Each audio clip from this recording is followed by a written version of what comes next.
Okay, well, now we're going to follow on and add a little bit more to our discussion of probability by discussing the concept of conditional probability. And again, we'll start with something relatively simple and work up to something that applies to the Earth. And finally, we'll apply all these concepts of probability to earthquake hazards. So let's start with a jar that has 9 balls. 3 of them are red and 6 of them are blue. And we can ask, what is the probability of picking a red one? Well, the probability of red is the possible outcomes that are red is in the numerator, that's 3, over the total number of outcomes, which is 9. So the probability of picking red is 1/3, or 33%. Now, if we put that ball back in the jar, then the probability hasn't changed. The probability of the next draw, assuming it's random, will be the same. But what happens if we take the one we pick and leave it out? We don't put it back in. Now what are the odds of picking a red one? Well, we write that in this way here with a vertical line, and the notation is that the probability of A line B means the probability of event A occurring given that B has already occurred. So what is the probability of drawing a red the second time given that we draw red the first time? Well, if we draw a red one and take it out, now there are only 2 red balls left. There are 8 total in there. So the probability of drawing a red on the second round is 2 possible reds out of 8 total, 1/4 or 25%. So you see the probability's gone down. It was 1/3, now it's 1/4. But if the first one we picked was blue, and we don't put it back, now we have 3 red balls out of 8, so the probability of drawing a red conditional on drawing blue the first time is 3 out of 8, or 37.5%, roughly. So our probability's gone up, right? Because there are fewer blue ones left, the probability of drawing a red is higher. So these are called conditional probabilities. They're conditional on the outcome of the first event, and we denote those with a vertical line where the event that comes first is conditioned on what comes second. So here's a complete table for this little experiment. The probability of drawing a red, given a red on the first round, is 2 out of 8. The probability of drawing a blue, given that we picked a red on the first, is 6 out of 8, and so forth. So again, that's just repeating that over here. And what I'd like you to think about is, what do you notice about the probability of drawing a red or blue conditional on first picking a red ball? So that would be these 2 cases. You first pick a red.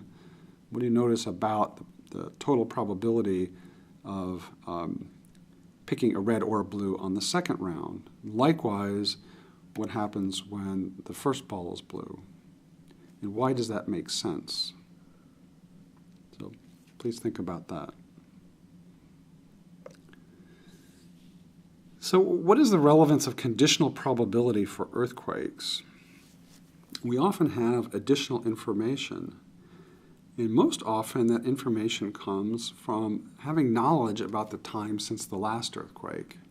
So if we're asking what is the probability of an earthquake occurring, say, in the next 30 years, but we already know it's been 100 years since the last earthquake, that's very useful information.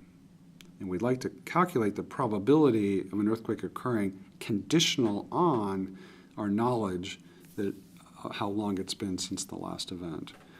Or it could be information about timing of earthquakes on nearby faults and how they influence the expected occurrence of an earthquake where we're worried about it. So considering that first issue, we have the probability that event has not yet occurred. So this curve here represents the probability density function for an earthquake occurrence. That's the total curve here. And suppose we're at time t. We're time t here, and we want to ask what is the probability of an event occurring between now and time t plus delta t. So that could be, what is the probability of an earthquake occurring in the next 30 years? Well, the probability of that event occurring in the next 30 years is just the area between those two dates. But it's more interesting and more useful to calculate the conditional probability given that the earthquake has not yet occurred. So that means we know that it hasn't occurred in this interval here.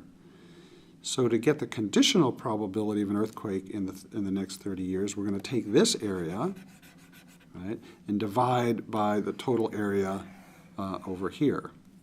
That will give us the conditional probability given that the earthquake has not yet occurred. So that's the ratio of the hatched area to the total shaded area.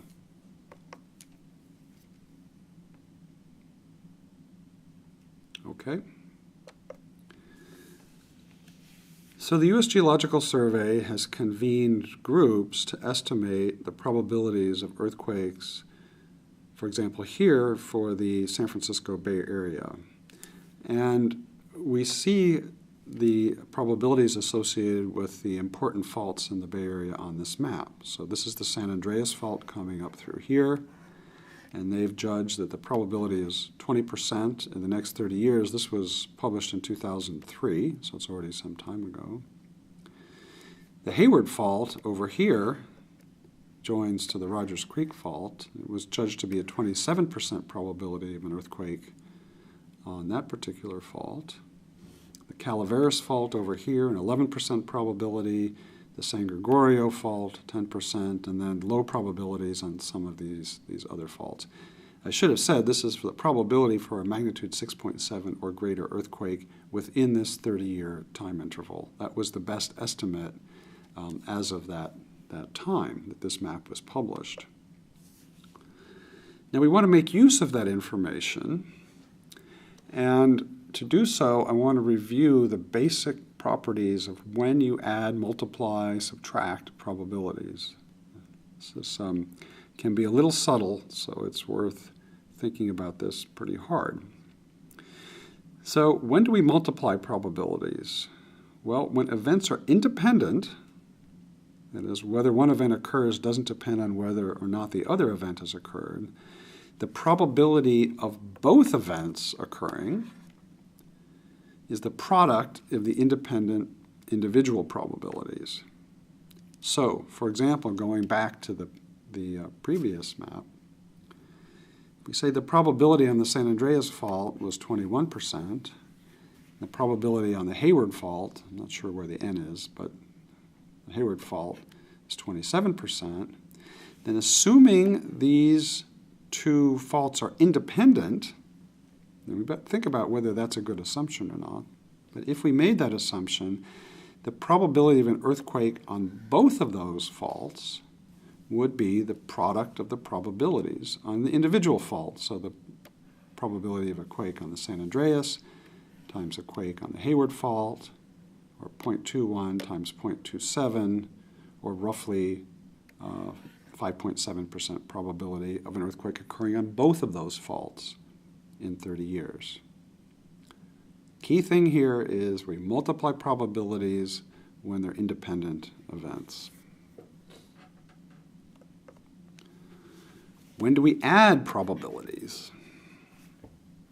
Well, when two events are both possible but mutually exclusive, the probability that either occurs is the sum of the individual probabilities. We've already used that property previously. So for example, the probability of one earthquake on the San Andreas, if that was 0.2, and the probability, that's exactly one earthquake, the probability of exactly two earthquakes was 0.01, then the probability of either one or two would be the sum of those two, or 0.21. I don't know why it says 23%. That should be 21%. Probability of either 1 or 2 earthquakes on the San Andreas. Remember, we used that before when we computed the probability of 1 or more earthquakes as the probability of exactly 1 plus the probability of exactly 2 plus the probability of exactly 3 and so forth. Now, when to subtract probabilities, when two events are complementary, that is, either one or the other must happen, but not both, we used this property before. The probability of event E, or the probability of not E, is equal to 1. So if we know the probability of not E, for example, then the probability that event E occurs is 1 minus the probability that E does not occur. So again, for example, what is the probability of no earthquakes on the, if we knew the probability, if we knew the probability that no earthquakes occurred on the San Andreas was 0.79, then the probability of at least one earthquake on the San Andreas is 1 minus the probability of none, or 0.21. So that's a 21% chance of at least one earthquake. We used that on the previous lecture.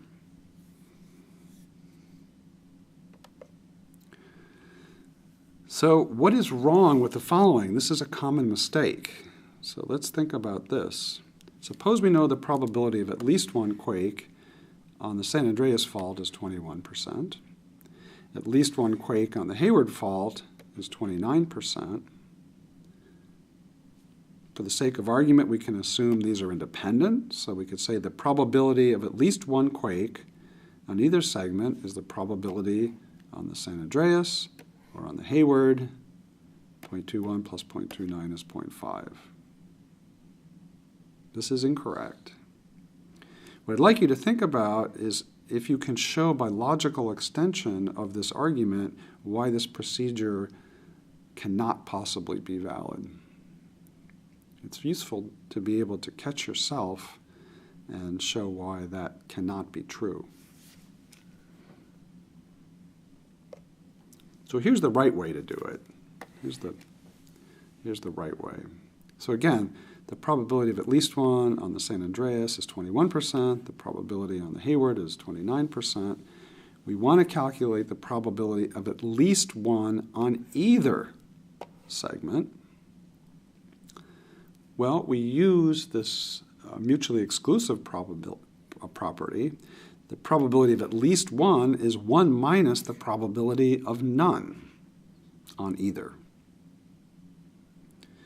And the probability of none on either is the probability of none on the San Andreas times the probability of none on the Hayward fault, right? And the probability of none on the San Andreas fault is 1 minus the probability of 1 on the San Andreas. The probability of none on the Hayward fault is 1 minus the probability of at least one earthquake on the Hayward fault. So we multiply this all out, and we get 1 minus 0.56, or 0.44. So the correct result is there's a 44% probability of at least one earthquake on either the San Andreas or the Hayward fault.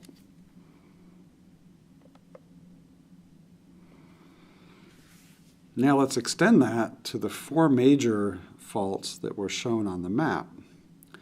So we had the San Francisco, this is written San Francisco Peninsula, that means the San Andreas fault, 21%, Hayward fault, 29%, Calaveras, 11%, San Gregorio, 10%. This is the probability of at least one quake in 30 years on each of these fault segments. So if we want to get the probability of at least one major quake on any of those segments, we have to calculate 1 minus the probability of none on all those segments. Well, the probability of no major quakes on any of those segments is the probability of none on the San Andreas, none on the Hayward, none on the Calaveras, and none on the San Gregorio. And remember, again, the probability of none on the San Andreas is 1 minus the probability of at least one earthquake on the San Andreas. So that's 1 minus 0.21, right? And then we get the same process for each. We multiply that all out, we find there's a 45% probability of no major earthquake on either of those.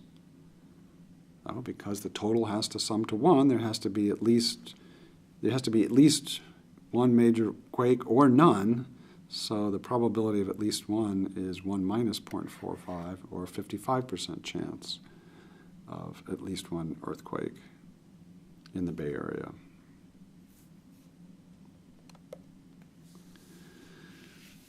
So we can step back now a little bit and look at this, look at the history of earthquakes in the Bay Area, and ask whether our Poisson assumption is valid.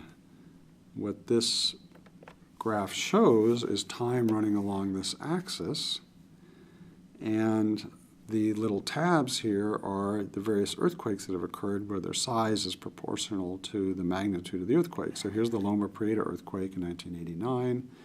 Here's the great 1906 earthquake. We can see there was a lot of seismic activity in the decades leading up to the 1906 earthquake.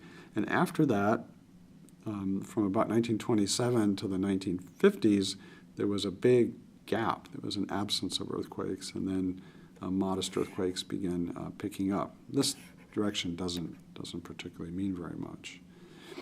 But we can ask the question then, do we think based on this that the Poisson assumption is actually valid?